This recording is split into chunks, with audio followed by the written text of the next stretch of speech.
Hello student, कैसे हैं आप सभी। आशा है आप सभी बहुत अच्छे होंगे और अपने लक्ष्य के प्रति जागरूक होंगे।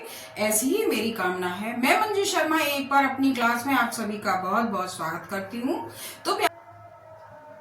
तो सबसे पहले मैं आपको नवरात्रि की बहुत बहुत शुभकामनाएं देना चाहूंगी और साथ ही नए सत्र 2025-26 के लिए आप सभी के लिए बहुत बहुत शुभकामनाएं। 2025-26 आपके लिए मंगलमय हो, ऐसी मेरी कामना है। तो प्यारे बच्चों, आज मैं 10th क्लास के लिए जो पाठ्यक्रम निर्धारण है वो लेकर आई हूँ। तो आइए चलिए समझने का प्रयास करते हैं कि क्लास 10th में आपके एग्जाम में क्या क्या आता है, और आप अभी से तैयारी शुरू कर दीजिए। और अभी तक आपने मेरा चैनल सब्सक्राइब नहीं किया तो सब्सक्राइब कर लीजिए फटाफट जल्दी से। आइए चलिए शुरू करते हैं। देखिए, सबसे पहले आपके एग्जाम में एक OMR सीट मिलेगी जिसमें 20 क्वेश्चंस होते हैं।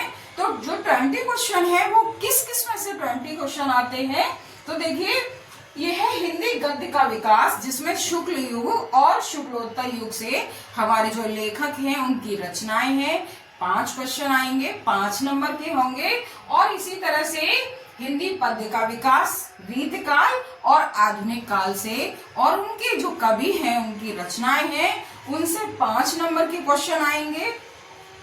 काव्य के तत्व यानी रस, रस कौन सा है, हास्य रस है, करुण रस है, इसकी परिभाषा, लक्षण, उदाहरण ये आएंगे। जो कितने नंबर का होगा, एक क्वेश्चन आएगा, 1 नंबर का आएगा। अब इसी तरह से अलंकार है। अलंकार में अलंकार आपके शब्द अलंकार और अर्थालंकार। अर्थालंकार में आपके उपमा, रूपक और उत्प्रेक्षा आते हैं। इनके लक्षण और उदाहरण आएंगे। जो कितने नंबर का होगा, 1 नंबर का होगा। अब हम छंद की बात करते हैं तो सोरठा छंद और आपका रौला छंद। लक्षण और उदाहरण 1 नंबर का आएगा।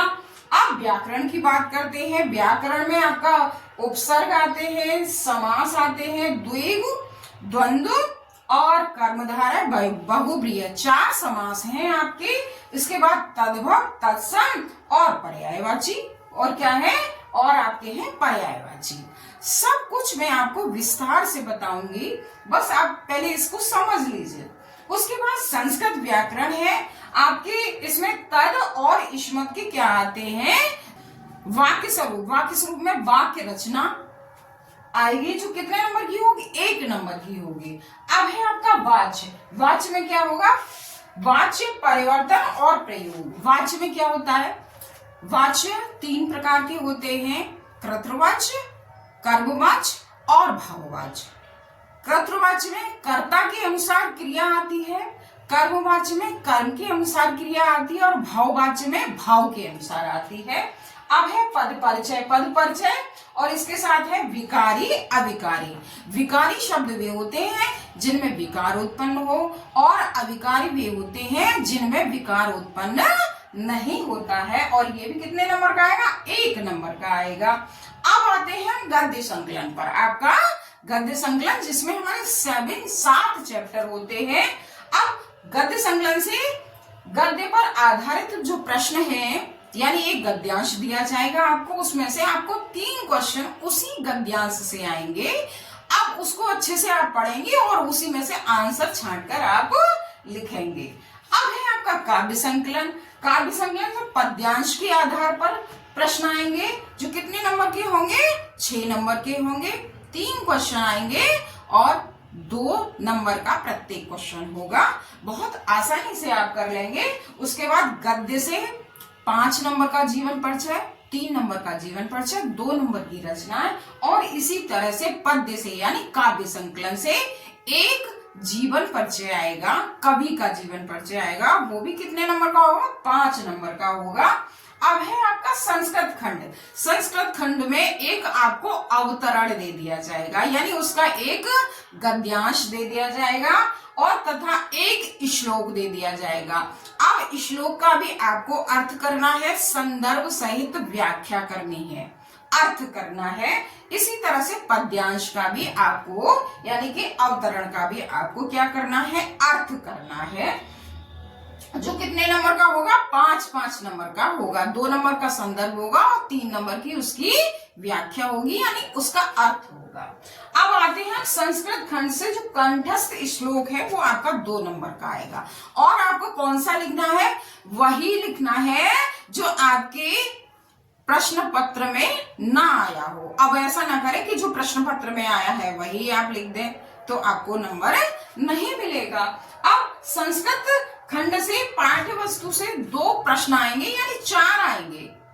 चॉइस में 4 आएंगे, आपको 2 करने हैं। कितने करने हैं, 2 करने हैं। 1 + 1 यानी 2 नंबर का होगा।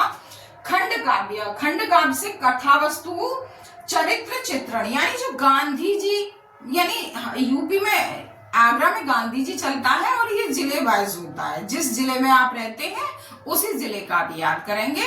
तो और अगर आपने कोई सा भी लिख दिया, नंबर आपको तब भी मिलेगा। 3 नंबर का ये आएगा। उसके बाद आएगा एक पत्र लेखन आएगा। पत्र लेखन कोई सा भी आ सकता है। जब हम पढ़ाएंगे तो आपको बहुत सारे पत्र भी बताए जाएंगे। उसके बाद आता है एक निबंध लेखन, जो कितने नंबर का आएगा, 7 नंबर का आएगा। तो इस तरह से ये आपके जो बहुविकल्पीय है, यानी OMR शीट के जो है आपके ये 20 क्वेश्चन है। और इसके बाद जो आपका बाकी का जो पार्ट है वो आपका 50 का है। तो इस तरह से ये कितने नंबर का है, 70 अंक का है, यानी 70 अंक का है आपका। कितने अंक का है, 70 अंक का है। और इसके अलावा जो 30 नंबर का आपका होगा वो आपका आंतरिक मूल्यांकन होगा। वो 10 नंबर का अगस्त में, 10 का अक्टूबर में होता है, 10 का दिसंबर में होता है। आंतरिक मूल्यांकन वो आपको कॉलेज प्रोवाइड करता है। तो इस तरह से ये 100 नंबर का आपका पूरा पेपर तैयार है। आशा है बहुत अच्छे से आपको समझ में आ गया होगा। और बस अभी से तैयारी शुरू कर दीजिए, टालने की कोशिश ना करें। आपके विद्यालय भी खुल चुके हैं, आप विद्यालय जाने लग गए हैं। इसके साथ ही मैं आपको बहुत अच्छे से तैयारी कराऊंगी। देखिए, बूंद बूंद से घड़ा भरता है। जब आप किसी विषय को डेली थोड़ा थोड़ा करके पढ़ेंगे तो निश्चित रूप से वो कोई भी सब्जेक्ट हो अच्छे से आपको समझ में आएगा। और आप ये चाहेंगे कि बहुत सारा हम एग्जाम टाइम में पढ़ लेंगे तो कुछ नहीं समझ में आएगा और सब आपका मिक्सअप हो जाएगा। इसीलिए तैयारी अभी से शुरू कर दे, चाहे किसी भी विषय की हो, तैयारी अभी से आप प्रारंभ कर दीजिए। और हमारी शुभकामनाएं आपके साथ हैं।